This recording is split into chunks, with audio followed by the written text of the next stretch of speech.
इंदुरीकर महाराज नाव घेतलं की डोळ्यासमोर येतात समाज प्रबोधन करणारे, कीर्तनातून लोकांना जीवनाचे धडे देणारे आणि साधेपणाचा संदेश देणारे एक लोकप्रिय व्यक्तिमत्व. पण सध्या हेच इंदुरीकर महाराज एका वेगळ्याच कारणामुळे चर्चेत आले आहेत. कारण आहे त्यांच्या मुलीच्या लग्नाचा शाही थाट. 3 मे 2026 रोजी इंदुरीकर महाराज यांची मुलगी ज्ञानेश्वरी हिचा विवाह साहिल चिलप याच्याबरोबर पार पडत आहे. मात्र या विवाह सोहळ्यापेक्षा जास्त चर्चा रंगली आहे ती या लग्नाच्या भव्यतेची आणि त्यावरून सुरू झालेल्या वादाची. काही महिन्यांपूर्वी ज्ञानेश्वरी आणि साहिल यांचा साखरपुडा अत्यंत दिमाखामध्ये पार पडला होता. या साखरपुड्याचे फोटो आणि व्हिडिओ सोशल मीडियावर मोठ्या प्रमाणात व्हायरल झाले होते. आलिशान सजावट, मोठा स्टेज, भव्य लाइटिंग आणि पैशांची उधळण पाहून अनेकांनी आश्चर्य व्यक्त केलं. पण याचसोबत अनेकांनी इंदुरीकर महाराजांवर टीका देखील केली. कारण आपल्या कीर्तनामधून साधेपणाचा संदेश देणारे महाराज स्वतःच्या मुलीच्या कार्यक्रमामध्ये एवढा शाही थाट का करत आहेत असा प्रश्न उपस्थित झाला होता.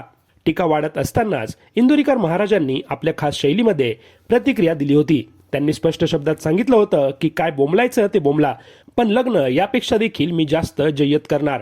त्यावेळी अनेकांना वाटलं होतं की हे फक्त बोलणं असेल, पण आता महाराजांनी खरंच आपला शब्द खरा करून दाखवला आहे.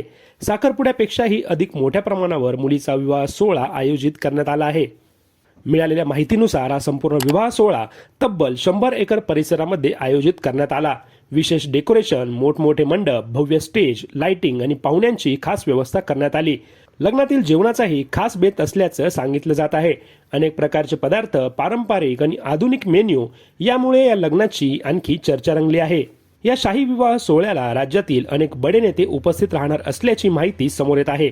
मुख्यमंत्री आणि उपमुख्यमंत्री यांच्यासह काही मंत्री आणि राजकीय नेते देखील या कार्यक्रमाला हजेरी लावू शकतात. त्यामुळे हा विवाह सोहळा केवळ कौटुंबिक कार्यक्रम न राहता एक मोठा चर्चेचा विषय ठरला आहे.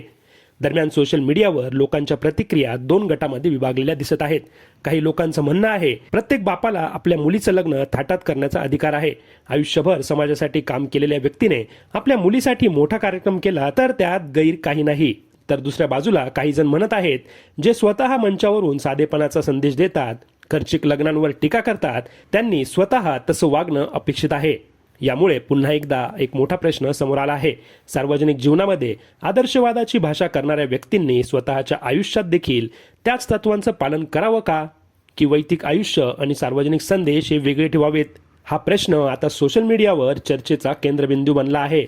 इंदुरीकर महाराजांच्या मुलीचं हे लग्न सध्या महाराष्ट्रभर चर्चेमध्ये आहे.